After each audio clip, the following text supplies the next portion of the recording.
नमस्कार, रवा देखतानी कैपिटल टीवी बिहार के स्पेशल शो बूझो बिहार। देखी जेकर इंतजार रहे वो घड़ी कहीं ना कहीं आगे लग।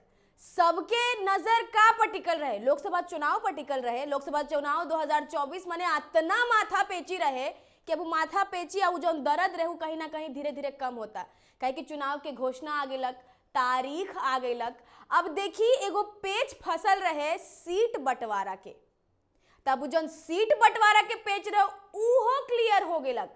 माने अब देखल जाई तो जंग के असली ऐलान कर देवल गइल बा, अब शुरुआत हो गइल बा।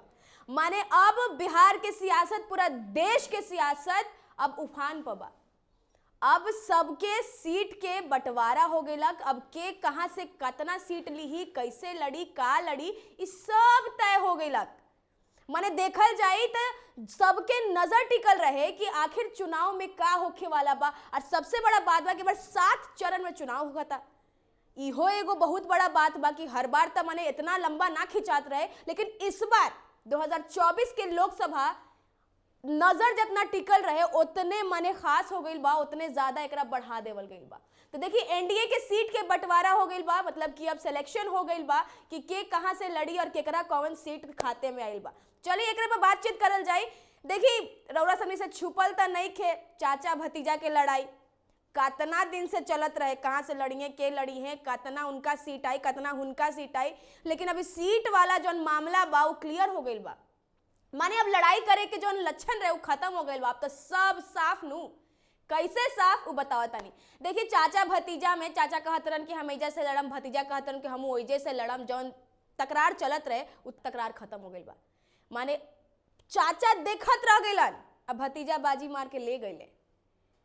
अब चाचा के हाथे का लागल, ठेंगा भाई। दुख के तो बात बा, माने दुख तो होते बा, लेकिन का करल जाए, ये है चुनाव और ये है पॉलिटिक्स। एजा कब के का कदी और केकरा साथे का हो जाए कोई नहीं खे जानत। और खासकर बिहार के पॉलिटिक्स है भाई, मतलब बिहार होके चाहे पूरा देश के पॉलिटिक्स। अब लोकसभा चुनावे बात है, एजा कुछ ना कुछ तो मसाला मिल ही के चाहिए। चिराग पासवान के हाथ में आई 5 सीट और चाचा के हाथ में 0। अब बताई हाथना हारी हैं तो कैसन लागी। माने एगो चोट आदमी खाई समझ में आता। अब ई उम्र में हाथना बड़ा धक्का ठीक नहीं खेनू जी, लेकिन धक्का तो देले बाड़े, अब बहुत जोर से देले बाड़े। अब एकरे पर पेज फसल रहे के कहां, लेकिन ई तक क्लियर हो गया। अब एक के बार में मामला साफ कर दे चिराग पासवान। जहां सब कोई कहत रहे कि चिराग 0 लई है, चिराग के कहीं सीट ना मिली, चिराग के हालत हो जाए है होने जाए वाला, लेकिन जेकर उम्मीद ना रहे वो उम्मीद हो, मतलब नया उम्मीद मिल गया, उम्मीद पर खरा उतर गए। चाचा के हाथे ठेंगा और भतीजा के हाथे 5 गो सीट। माने देखा तनी तकरार कहां तक ले बढ़ल बा, का होता। इहे है बिहार के राजनीति, इहे है रिश्तेदारी। अब कतनो चाचा चाचा होखस, भतीजा भतीजा होखस, होखे वाला जौन रहे वो तो होइए गइल। अब तकरार होके का हो जाए बताई रहुए सब। सबसे बड़ा सवाल बा कि अब चाचा का करी है। दुख के तब बात बा भाई, जवन समय के इंतजार करत रहन हतना समय से कि अब तो हमरे राज। अब चाचा भतीजा छोट बारे, भतीजा जई है, भतीजा ही। अब भतीजा के ऐसा उम्मीद ना, लेकिन भतीजे पलट के ऐसा खड़ा भइल बाड़े कि अब चाचा उठिए नहीं खन पावत, इतना तकलीफ दे देले। अब देखिए चाचा के तक का हुई वो तो चचे जाना, सच्चाई चाचा के मन जानो कि अब वो का करे, लेकिन भतीजा के तब बल्ले बल्ले होइए गइलक। अब भतीजा बाड़े, मतलब माने चिराग पासवान बाड़े 7वां आसमान पर, अब थमे वाला बाड़े। माने जेकरा लोग 0 समझत रहे वो हीरो बन के निकल गइलन। चाचा हतना एक्सपीरियंस इंसान, राजनीति में हतना बड़ा नाम, और बाद ऐसा हालत, बहुत बुरा भइलक। देखिए ये बोला एने दोसर दाने लवली आनंद के भी बल्ले बल्ले भइल बा। माने 2024 के लोकसभा चुनाव तो कहीं ना कहीं खास तो रहले रहे, सबके नजर रहे, तो उ नजरिया जोन बानू अब बदलता। देखी कहीं ना कहीं सब जगह से बंटवारा, जेकरा जोन मिले के चाहिए कहीं ना कहीं मिलता।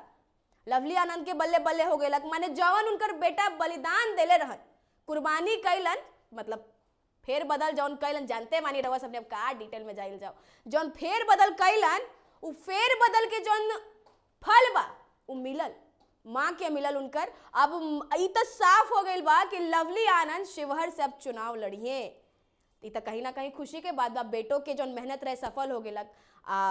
माँ भी अब चुनाव लड़ी हैं, तो इहो एगो बहुत बड़ा न्यूज़ बा, बहुत बढ़िया न्यूज़ बा। और राजनीति में लगातार फेर बदल चलते बा। लेकिन इन्हें सवाल बा, माने ठीक बा, लवली आनंद क्लियर हो गई, बेटा के बलिदान दिला के बाद उनकर जौन फल मिलल बा वो बहुत बड़ा फल बा कहीं ना कहीं। लेकिन अब इन्हें रमा देवी का करी है, रमा देवी के का होई? उनकरो तो कहीं ना कहीं चोट लागल बा। अब वो तो कहा तारी माने कि वो आरजेडीओ से लड़ सकेली।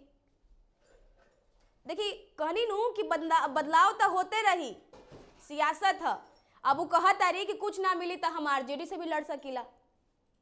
तब वो तो रमा देवी का करियन, तो रमे देवी जानस, अभी तो हम का कह सकीला। जा ऐसे रौरा सबनी के का लागता कि रमा देवी अब का करिए? कमेंट्स में बताई जा। देखिए, और सबसे बड़ा एगो आउट न्यूज, अने बैक टू बैक न्यूज़े देता नहीं जा भाई। मतलब इतना सियासी घमासान मचल बा जब से इस सीट के बंटवारा भइलक, घमासान पर घमासान होता है। इन्हें उपेंद्र कुशवाहा के एक सीट मिला काराकाट में, मांझी के एक सीट मिलल गया में। तब देखी एक एक सीट मिलल बा, तब इ लोग के सोचता लोग कि अब आपन इज्जत बचावस लोग कि पार्टी के इज्जत बचावस लोग। कैसे बची इज्जत भाई?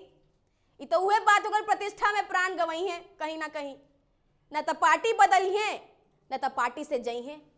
कुछ तो होबे नु करी, काहे कि एक सीट में का करे, मतलब एगो लड्डू में कई लोग खाई? एक अनार 100 बीमार वाला बात हो जाए। तब ये चलता एक अनार 100 बीमार। लेकिन अब देखे वाला बात ई बा कि आखिर उपेंद्र कुशवाहा का करी है, मांझी जी का करी है। इतना बड़ा बड़ा हस्ती बड़े लोग का भाई, इतना सियासत में नाम रहल बा इनका लोग के। लेकिन अब मिलल तो एक एक लड्डू, का करी है लोग? न तो ये चलता अभी ये सियासत, सबके नजर एकरे पर बा कि अब आगे का करी है उपेंद्र कुशवाहा, का करी है मांझी। रोना सबने के का लगा था कमेंट्स में जरूर बताएं। आज के एपिसोड में बस इतना ही। देखत रही बूझो बिहार। धन्यवाद।